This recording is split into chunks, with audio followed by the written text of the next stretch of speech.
What's up, and welcome to another episode of the Grind Line Podcast. You're listening to episode 286. I'm your host, Greg. I'm here tonight with Ryan. We do have a very special guest tonight, current Grand Rapids Griffin and Detroit Red Wings prospect Amadeus Lombardi. How are you doing tonight? Thank you for joining the show.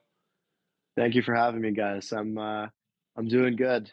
Um, you know, Summer's nearing the end, and it went by pretty fast, but I'm excited for next year, and I think it's gonna be a really fun year. Yeah, you're telling me, how's your summer been, man? What have you been up to? It's been really good. Um, Obviously, I've been shaving off my hair, but I really wanted to be, like I said before, super disciplined this summer and really diligent on my training, and I thought, that was the best first step to take into that.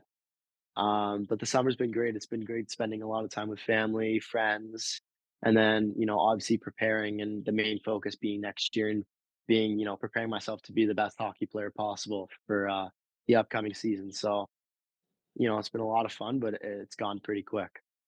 That's awesome. Yeah, we had Dan Watson on a few weeks ago, and Yeah. he unprompted a few times kept bringing you up, and we're like, man, we got to get Amadeus on the show to talk about his offseason and what he's got going on. But we've got like a huge list of questions. We'll get through as many as we can It's not tonight. We have that a big. couple questions. It's not that many, but we tend to ramble. So, Yeah. and Oh we've got yeah. some. I'm the same way. It's all good. We've got some questions from some of our Patreon subscribers, but I kind of just want to start at the top of just back to the beginning and when you started playing hockey, what got you into it, and like how old were you when you started playing?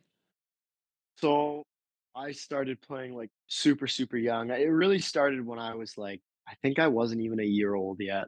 And my dad and uncle had just gotten the new Don Cherry Rock'em Sock'em. I think it was like 15. And so they put it on the TV and I was on my dad's lap and I started like going to the TV and like apparently I was making this crazy sound and like putting my hands to the TV. So they grabbed a mini they went out, they bought a mini stick net, they got a stick, and they made, like, a tinfoil ball. They showed me how to shoot it, and, like, I shot in the net, apparently they went crazy, and then ever since then, I it's all I wanted to do, and I started walking around, like, in skates around the house first. So I would, like, walk around the carpet with skates, stick handle, shoot, like, all I wanted to do was hockey, and then I started skating around 2.5, 3 years old, and then I really got into it when I was, like, 4. That's when I started, like, playing, and then it was uh, just forward from there, and ever since then, it's all I've wanted to do. So Don Cherry Rock'em Sock'em Yeah, literally possessed you as a small child. legit that it was Don Cherry, Rock'em Sock'em, and it was Miracle. I think I watched my dad and mom said I used to watch Miracle twice a day, and I used to burn it out. Like, they had to get a new CD because I watched it. It's all I wanted to do, so So do you I have the think that's a Russia cool part game of like memorized Oh, basically? yeah. Oh, like, I still watch The Miracle sometimes, and it's like I don't think I'll ever forget anything from that movie just because I used to watch it so much as a kid. And, like, they used to say all I wanted to do, just hockey, hockey, hockey all day when my dad came home, hockey. Like, I sit back now and I wish, one thing I wish I got into when I was a young kid was, like, guitar like, music, right? Like, guitar, learn to play the piano, like, I wanted to do that stuff. I wish I learned it at a young age, but my parents said they're like, "You didn't wanna do anything, you just wanted to play hockey," so there was really nothing we could do. You could pick up guitar anytime, man. 2 years from now, you could say, I want to play guitar, and you could start doing it in your free time. 100%, but I think that as a kid, like, if you learn it while you're, refining your motor skills, it's so much you'll it's like it becomes second nature. My little brother taught himself guitar over the past, like, couple years, and he's actually gotten really good, so maybe I'll have to get into it a little bit more. You can get a Lombardi band going on. Yeah. There's no team musician. Oh, there's no team. Yeah, there you go. There you go. So we read that your dad, speaking of like your dad, he was a big fan of guys like Bure and Mogilny and Fedorov. Yeah. When you were little, who was your favorite team and player to watch growing up? When I was really young, I mean, I obviously I grew up in a big it's tough to say now, but I grew up in a big, Leafs fan household. Like Ouch. a generation of Leaf fans, like my great-grandparents, my grandparents, my parents, me, so, like, I was kind of indoctrinated into it, but I would say when I was really young, And when like I first started watching hockey, I always loved, believe it or not, Patrick Kane. Like he was always my favorite player growing up. And then as I got older, when guys like Matthews and Nylander came in the league, I was still young, and I was still young, and I was still a Leafs fan, right? So I used to watch those guys pretty much every night. But yeah, when I was younger, definitely Patrick Kane because he came in the league when I was about like 4 years old. So I would watch him. Obviously Crosby and stuff, but when I was that age, everybody, their favorite player was Crosby, right? So I loved just the way Patrick Kane played. And then also, like you guys mentioned, you know, all time, I love Peter Forsberg. I love Pavel Bure, and I love Fedorov and Datsuk as well. So that's a little list from me. Have you been training with any of the guys from Detroit this offseason? Have you like been able to meet Um, and talk to like Patrick Kane and stuff?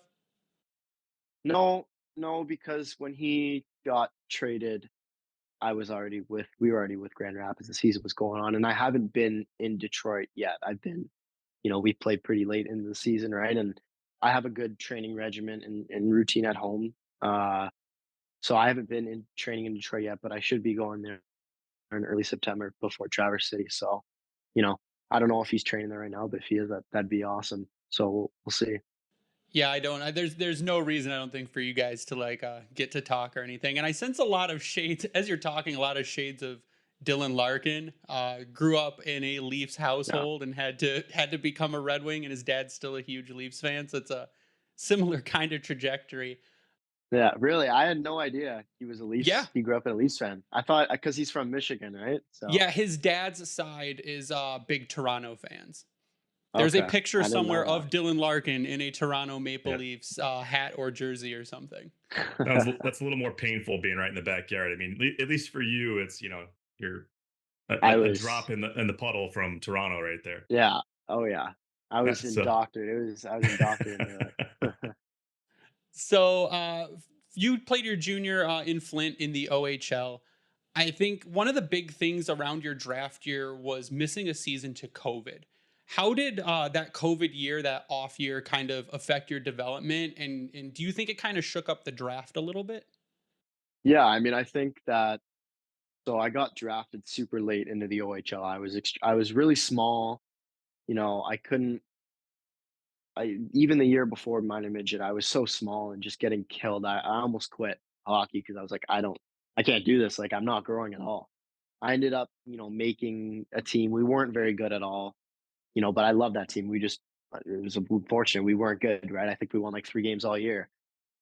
I got drafted super late in the OHL. I didn't make it as a 16-year-old, so I had to play midget. I played midget. I grew during that summer, and I had a very good, midget season. And I got signed by Flint, and I was supposed to play a couple games as a 16-year-old, but COVID shut it down right at the last minute. And then, anyways, that whole year, like missing that whole year and a half was obviously really hard for me because I knew I wasn't going to get drafted. No one knew my name. The last hockey I'd played was AAA, no NHL scout. I knew I wasn't even going to get an invite. So that was tough, but I just tried to just work as hard as I can. I wasn't with a gym yet. I was just working out at home. I was skating twice a week with Brad Wheeler up in Brampton. So that was good for me. That helped me a lot. But I just knew that, going into that 18-year-old season, I was already past my draft year, so it was like all or nothing. I knew I needed to have a big year from the start, and I think it hurt my stock a little bit because I think teams saw it as like an advantage for me. They thought I was older, but really, I was a rookie in the league. It was my first year in the league, right? So if I was a late birthday, if that was my actual draft season, I feel like it could have helped me more. But everything happens for a reason, and it all fell in the right place. And I'm so fortunate to be drafted by such a good organization, and it's worked out extremely well so far. So I'm very happy with everything that's happened, and I'm extremely blessed. Yeah, we had talked a bit about that 2022. The 2021 and 2022 drafts, we had always felt from the beginning that they were going to be kind of weird because a Yeah. ton of players lost a lot of development time to where you'd know by then how kind of where players' trajectories were. But when you lose a year like that, I feel like it throws absolutely everyone off. So Mhm. I think there were a lot of like, you were picked in round 4. There were some guys that were Mhm. picked before you that probably could have fallen. There were some guys that were picked after you that could have been bumped up, but all because it was Yeah. just a funky year. Were you able to do like any training or anything during that COVID off season? Like in spurts, there were spurts where like I was just working out every day at home and doing stuff there and shooting, doing whatever I can at home, right? When it was really bad, and then it started to open up, and I was able to skate, and then it got bad again. Like it went like up and down, especially in Ontario. Things opened up a lot slower down here, and it was a lot. It was pretty strict, so that was tough. But once it got going, it was fine. It was just the fact that like we thought we were gonna play in January, got pushed back again. Then the season got canceled, and that was just hard because like you don't know what you're training for, right? And you have to like rethink your training. So that was an uphill battle. But yeah, like you said before, those two drafts were definitely extremely weird just because of the circumstances going on in the world. But like I said, it all fell into place, and I'm extremely happy and fortunate. Ryan, was that the off season where we saw videos of like Tyler Bertuzzi working out with cinder blocks in his driveway? I believe so. It Yes. must have been for sure. It had to have been. Like it was definitely a weird year for everybody. I'm glad that's passed. Yeah, yeah, yeah. Me too. The one thing in Flint that I kind of wanted to touch on was what happened in 2022-23, where you went from 59 points in 2021-22 to 102 points in 2022-23, almost like tripling your goal total. Yeah, I think for me, you know, and the game that I kind of play, I'm not a guy who can step in right away and just like don't like I just can't do You it. got to Maybe it's feel my it out a bit. nature, whatever. I have to feel it out. So like I'm not a guy who can step in right away and dominate. And, like I'm not saying I should have dominated my first year in the OHL, but it usually takes me time. I have to get comfortable with myself, my teammates, the league, all that kind of stuff, right? So it took me, like I said, some time in that first season. And a big thing about the goals, like you said, is in my first year, I wasn't really shooting a lot. My shot wasn't very good either. I still think it's not good. It needs a lot of work, but it's gotten better. And, I'm always a pass first guy and I pride myself on that. But in my second season, I really wanted to focus on shooting the puck because, I remember having a conversation with my dad about it. Like, if I start shooting the puck more, teams aren't going to think I'm just passing every time. And then you become a dual threat. If they think you're going to shoot sometimes, they're going to try and take away the shot, which opens up your passing lane and it lets your passing shine, more. So you can't be a one trick pony. And I took that into my summer and worked on my shot a lot. And, I felt confident going into that year um, in my shot and it paid off. So, it's like going into this season with Grand Rapids, I had a year to feel it out, was comfortable with it. And like now I'm ready to hopefully, if I put in the right work, I'm ready to, take a big step forward as far as, defensively with the team, but also, being able to score more goals. I only scored 5 this year and I was pretty, disappointed with that. I wasn't happy with myself at all. So I think next year I need to take a big step forward. You think that the difference maybe too, outside of just trying to get that feel, was just coming back from COVID and just trying to finally everyone was kind of in the same spot of not sure how they're going to be able to impact a season? Did Yeah, that play I into it a think little bit? that was big too. And, I went from playing AAA hockey to OHL hockey. Mhm. It's a big jump. So that was definitely an aspect of it as well. So on the transition then from juniors to the AHL, what has been kind of like we had listened to interview that Dan Cleary did, and when he talked about you, he had mentioned that you said, "Man, the guys are just like so big, and I'm trying to go up against the guy in a face-off, and I can barely move him off the puck." And this is just like your first experience in Grand Rapids. What have been like the hardest transitions that you're trying to overcome moving from juniors to the AHL? It's a different game, like, there's so many little things that are completely different that it's hard to adjust to, especially, a guy who's a little bit on the smaller side, lighter side for sure. Um, Number 1 is it's so tight defensively, right? Like, there's not a lot of people give up. If you do beat a guy one-on-one, another guy from the other team is bailing him out 9 times out of 10.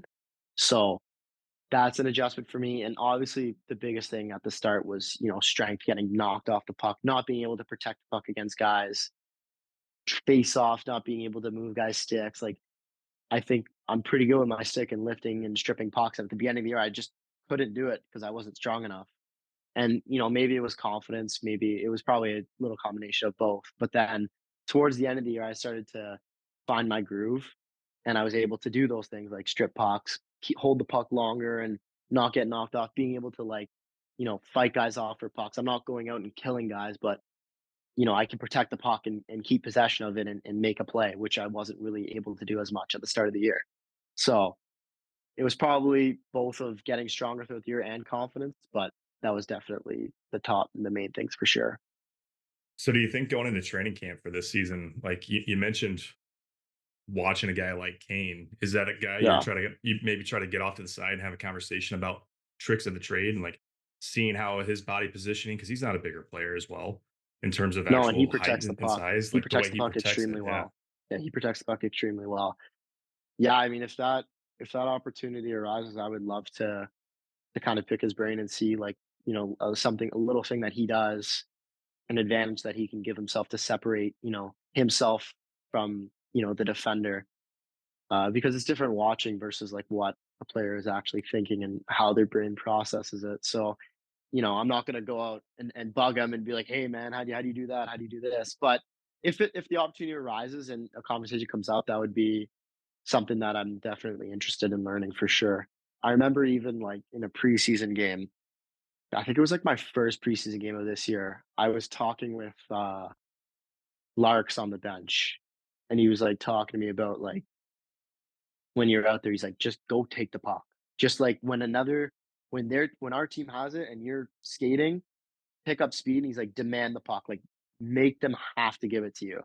And like that was like something that I don't think I did at the next shift the best, but into the season, like I would always think about it. And I think towards the end of the year, I was demanding the puck more and receiving it more. And then when you make a good play, your teammates trust you more. So that was a big thing that I took away as well. Yeah, a guy that I think really latched on to that this season was someone like Lucas Raymond. Lucas Raymond went into the Yeah. offseason, he bulked up, he strengthed up, he Yeah. was phenomenal on the boards this past season. He was hitting guys into the bench. Like Yeah. and he's not the biggest guy. He's a smaller guy, but I mean it shows that if it's really the one section of your game that you think you need to work on, you don't have to be the biggest guy to get it done. Even guys like Alex DeBrink's a smaller guy Yeah. and he goes out there and Yeah. does the same thing. Um, 100%. so in last year's Waiting in the Wings, we went back. Ryan went back and was watching Waiting in the Wings. You had mentioned you needed to work on things like D zone and PK Mhm. faceoffs. What have you Yeah. been really focusing on? Are those some things you've been really focusing on this off season?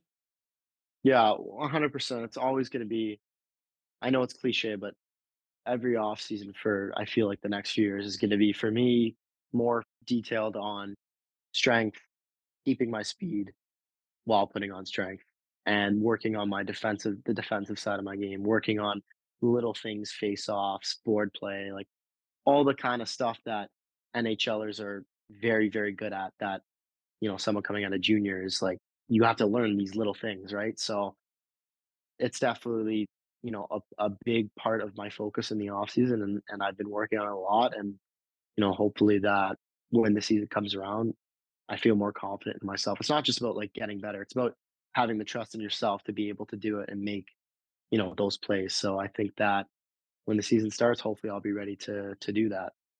So you're on the Carter Mazer eat everything plan. Yeah, I mean, I've been, I eat a lot, but I've been kinda more diligent on what I eat, especially during the season. Maybe in the off season now, you're just trying to get as many calories in as you can, but I'm not eating, junk. Not that Maze does. I don't. He eats pretty well too, but a lot of meat, a lot of red meat, a lot of red meat for sure. So those nutritionist classes they put you through, those are some really like super valuable things. Then. Yeah, yeah, 100%. I honestly, a big thing that I learned this year is like nutrition and like valuing how you eat and like how it makes you feel. So that's something that I've been learning about every day and taking into my training and into the season. I found it helped me a lot.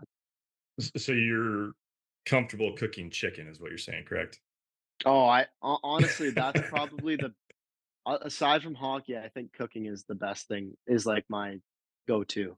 I love cooking. We talked to Dan Watson. We talked to Okay. Coach Watson, and he told us a Yeah. story about how he had some guys who were eating some pretty raw chicken. Yeah, I remember him telling us that story because I had some guys over for dinner. But no, honestly, this year I got into cooking when I moved away to play in Flint, but this year I love cooking. You know, my go-to is a rack of lamb. I love cooking lamb and Ooh, some yeah. potatoes. Even I started making like homemade pasta. Oh, So we're open I'm for dinner whenever, man. Just let yeah. us know. We'll be there in 2 minutes. I love cooking. It's probably like aside from hockey, it's my favorite and music, but That's cooking is awesome. definitely my go-to hobby. Yeah. That's awesome. You got all the KitchenAid appliances then and all the Oh yeah. attachments? Yeah. Oh yeah. That's a go-to.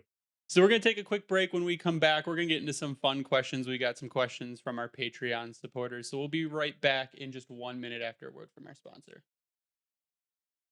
This episode of the Grindline podcast is brought to you by BetterHelp. Give online therapy a try at betterhelp.com/THPN and get on your way to being your best self. In the age of social media, it looks like everyone has their life on track, but you only see the surface. Comparison is a thief of joy, and it's easy to envy other people's lives. It might look like they have it all together on their Instagram, but in reality, they probably don't. If the perfect social media lives of others are having you down, therapy can help you focus on what you want instead of what others have so you can start living your best life. Just remember that everyone needs a little bit of help sometimes. It's helpful for learning positive coping skills and how to set boundaries and empowers you to be the best version of yourself. It isn't just for those who've experienced major trauma, but also those who are having just trouble in their life in general. If you're thinking of starting therapy, give BetterHelp a try. It's entirely online, designed to be convenient, flexible, and suited to your schedule. Just fill out a brief questionnaire to get matched with a licensed therapist and switch therapists at any time for no additional charge. Stop comparing and start focusing with BetterHelp. Visit betterhelp.com/THPN today to get 10% off your first month. That's BetterHelp, HELP.com/THPN. Bet the action on the ice with DraftKings Sportsbook. It's never too early to get in your Stanley Cup predictions for the 24-25 season. Maybe not the Detroit Red Wings, but hey, maybe you think Connor McDavid and the Edmonton Oilers might actually pull it off this time. So download the app now and use code THPN. New customers can get $150 instantly in bonus bets for betting just $5 on hockey. That's code THPN only on DraftKings Sportsbook, an official sports betting partner of the NHL. The crown is yours. Bonus bets expire 168 hours after issuance. Gambling problem? Call 1-800-GAMBLER or visit www.1800gambler.net. In New York, call 877-8-HOPENY or text HOPENY 467-369. In Connecticut, help is available for problem gambling. Call 888-789-7777 or visit ccpg.org. Please play responsibly on behalf of Boot Hill Casino and Resort. 21 plus age varies by jurisdiction. Void in Ontario. Bonus bets expire 168 hours after issuance. See dkng.com/hockey for eligibility and deposit restrictions, terms, and responsible gaming resources. NHL and the NHL Shield are registered trademarks of the National Hockey League. Copyright NHL 2024. All rights reserved. And we're back, and we're just going to go through some quick, fun questions. Like I said, I want to respect your time and give you back as much as you of your night as I can. First, we're going to go nickname. Do you prefer Ammo or do you prefer Lambo? We've heard both of them. I would say I don't really have a preference, but I've had ammo for way longer. I Okay. got that nickname when I was like 7 years old, and it just stuck. Like I got it from a coach when I was really young, and it stuck. And my family, teachers, friends, like everybody calls me ammo. And then now some coaches started calling me Lambos. I like both. Both are fun. You really can't go wrong with either one, I would say. Yeah, Yeah, no, they're both I great. like them. Went back and watched the video of you with Little Drapes, Nate, and Marco playing Nintendo 64. Have you improved your game since then? No, I haven't played it since, so definitely not. But So we need to I'm ship you not an a big video N64. game. Yeah, I'm not even like regular video games. I'm not a huge video game guy. Even when I was like, I just the only game that like I really got into, it was like during COVID was it was so big was Fortnite. I would always play that with my buddies, but then that kind of died out. So I'm not a big video game guy. So we got a question from one of our patrons. Burner asks, "How is learning the grill going? Barbecue, I'm Cooking assuming, on the grill." cooking on the grill. Well, when I was in Grand Rapids, I would only use. We didn't really have. I didn't have a grill in my apartment. I lived with Mazer, so I would cook on a cast iron pan. I had a few of those, and those were pretty good to cook on. And now being at home, we have a barbecue, so I've been cooking on that. It's a little different. You can't like baste stuff in it. When you have a cast iron pan, if you like, you sear it both Yeah, sides, then you turn the heat off, less get some heat butter, control. garlic, rosemary, thyme, you baste it. Oh, You can't do that on the grill. But I come up with other ways to get that same flavor. So Nice. From yeah. Brandon, what is your favorite place to go out like for dinner in Grand Rapids? If it's just That's a good question. If it's just for like quick food, like not like an overly done up dinner, I like Butcher's Union and I like Leo's. Like those are pretty good. But if I'm gonna go like when my parents came, if I'm gonna go to like a nice dinner, I think the best restaurant is the Chop House. That's an unbelievable steak. That's probably the best steak I've had is that the Wagyu steak.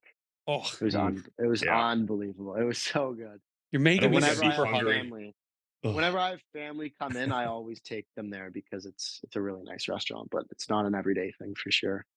I didn't think I'd be hungry after eating dinner in this Yeah, no, conversation, but me here we either. are. Because you talk about lamb, we've talked about chicken, Oh, man. steak. Oh, Uh, Jace asks, he said, assuming people have been making the joke for a while, have you heard the song "Rock Me Amadeus" and do you Oh, like it? man. My I knew the song when I was, like, younger too, and I always hated it. And then my second year in Flint, our media guy came up to me because we had to do goal songs that year. Media guy came up to me and he was like, "Hey, like, our number 1 submission this year was to make your goal song, Rock Me Amadeus, like, is it okay?" And I was like, it's kind of like I would never pick it myself, but he kinda mentioned it, and I was like, "Okay, sure." But then it got old really quick, and I was like, every time I scored, I felt like such a I don't wanna use bad language, but I felt like just not a good guy at all. Like a tool, like When kind I of like a Yeah, tool. I felt like a tool, like, you know what I mean? So, I think it's a sweet goal song. I would totally take. It's a great song overall. like, the fans loved it, and if the fans love it, then I love it, so and say if you had it in Detroit coming up, you'd be endeared to fans. You'd be like the Irish jig for Shanahan at that point. if you know what, I would never pick it myself. I'd never but if they're gonna say, "Hey, we're doing this," I'll say, "I understand it," if that makes sense. So what would be your go-to goal song then? I don't know, I this year, I mean, you guys didn't hear it a lot, but it was, Apache. Um, I don't know, I'd probably just play around. I like kinda like goofy songs. I'd play around with, like, some funky song or something like that, or maybe like an old school Just do "What Does the Fox song. Say?" Uh, Not no. that goofy, like, I'm talking, like, maybe, oh, what else? Like, funky songs, You get like, some "What is sleep. love?" Like, Do you some know what I sleep mean? token. Oh yeah. What is What is love? love? Like, stupid stuff like that, you know? You do "Pump That's Up the kinda up my Jam." alley. Yeah, Pump Up the There Jam, you like, go. funk music Awesome. or, like, this year, I was deciding between I Was Made for Loving You, Apache, and, Hypnotize by Nice. Biggie Smalls. Those are my 3. So, All yeah. right, so we know that your phone is dying, and we will end with this one before we give you your time back. Is it still pretty crazy that this is what you get to do as your job? Like, do you pinch yourself all the time? I don't think I honestly don't think it'll ever fully sink in, really, because, like, it's such a weird thing to think about, and, like, I know, like, how blessed I am, and I'm so thankful to be put in this position, but it's kinda like that tough in between where, like, you don't wanna be ungrateful, but you don't wanna be complacent. Like, I'm always gonna be chasing more, I'm always gonna be striving for more. So, like, I'm not where I want to be yet, right? Obviously, the NHL is the goal, but it's you have to enjoy the moment, you have to live in the moment, and you have to appreciate what you have and, like, be grateful for it. So, that's something that is always in the back of my mind, and this is my dream, like, I'm living my dream, and it's so, so cool because as a little kid, like, this is all I could think about was being pro hockey player and NHL hockey player, and I'm not an NHL hockey player yet, but that's my goal, right? And I'm close, so hopefully I can get there one day, but I don't think it'll ever really set in. Even, like, getting drafted, signed, I don't think I feel like it won't set in unless I until, like, hopefully I play my first NHL game. I feel like that's when it'll really, really set in because that's like the real, that's the real deal. So hopefully I can get there one day. So what you're saying is get my 3.5-year-old son on skates right now. Yeah, That's 100%. awesome. Show him Don Cherry, rock 'em, sock 'em, and see what pull happens. pull out the VHS player. Yep. I've got a mixed recorded off a TV video of Bob Hey, I'm Probert's not that. top Hey, fights.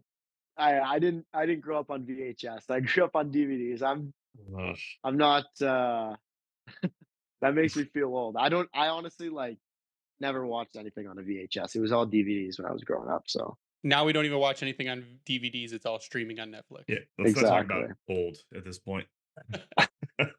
Amadeus, we're rooting for you. We're going to come down to Grand Rapids, or actually, it would be west to Grand Rapids at some point Yeah. this coming season to watch you guys play. So, thank you for Yeah, that would be joining us tonight. awesome. Thank you for taking time out of your night to sit down and talk to Yeah. us. It's been really awesome. Yeah, Of course, guys. Thank you for having me. I really appreciate it. I had a great time, and if mid-season you guys want me to come back on, I'd be happy to join.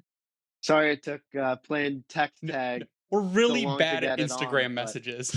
I'm even worse, so it's all good. But yeah, I'm happy. I had a great time, and I really appreciate you guys doing this for me. So thank you. Yeah, thank you so much. appreciate it. No problem. So that was a pretty awesome interview with Grand Rapids Griffins forward Amadeus Lombardi. Super cool dude, like real laid back and chill and like very grateful for the position he is currently in, which is awesome to hear. Super humble. Yeah, I wish we would have been recording and talking about the hair because our faces to seeing him pop on was like, what the hell's going on? That Because was the he has first some question. good Where's your flow. hair? Yeah, but no, I appreciated the comment. He's trying to go for the focused look and how he commented on that and making it like real that this is what he's got to go towards. I think he's in store for a pretty big season coming up. If he can repeat, not to the extent of what he did between his second and technically his first and second season in Flint, that huge jump in points. Right. He's focused, he's working on his shot, and he even said that when you move to that next league, it takes you a while to get your feet wet, get used to what's going on, acclimate yourself, and then the next season really bring your full game to it. And when we talked to Dan Watson, he kind of said the same thing. He brought his name up over and over again. It's just like a dude who's constantly working at it, getting better, working on his game, like a student of the game. Like I said, not only shades of Dylan Larkin with a Toronto thing, but in his like how he talks about the game and living hockey and making it what he does all day, every day. It reminds me a lot of like interviews with Dylan Larkin. Yeah. Well, I mean, just in some of the things he said, like growing up, the things that his dad has said has stuck, how it stuck with him. What Larkin said on the bench in a preseason game, how that's impacted the way that he approaches his play now. Like the takeaway I get out of that conversation is he's a sponge of the game. That's why I wanted to throw in there that question. Like if you can get a hold of Kane, similar bodies, like type of player in terms of playmaking and but can score goals and make him look good. Like if that's the type of guy you can have him try to link up with, then I think a lot of the things we're hoping for out of him are going to come to fruition because he's already seen how good of a skater he is, the type of playmaker he can be. And going into this season with Grand Rapids, I think that there's going to be a lot. He's got 2 more years on his ELC. There's going to be probably rightfully so, a higher expectation for him to perform. But it's not that it's all on him to do it. I think that's going to be important. Yeah, and he's young. He's only 21 years old. Yeah. His birthday is in June. So he's got time and he's right in that window where when the Wings start having contracts that fall off, he'll be able to, as long as his development continues, be able to slot right in and I think be a super effective player on the Red Wings going forward Yeah. because it's that dedication to the training, the dedication to development that pushes the guys to the next level. And it's that, I mean, it's the prototypical Iserman style pick. Iserman picks the high IQ guys with the drive to move themselves forward, and it's worked so far. But I just think the interview was really cool. He had a lot of really awesome stuff to say. Mhm. He is so young. I feel old talking to the prospects and stuff because they're like, yeah, I grew up with DVDs. I'm like, oh, I know what an 8-track tape is. Ugh. I know what they are. I never had an 8 track. Yeah, no, I looked at his birth year, he's 03, and I just kind of started wanting to cry a little It's bit. humbling. Yeah. There's a reason there's a stretch that you can see. That's why I keep my hair so short half the time. Well, it was fun. I think we'll have more. I'm talking to a couple more guys.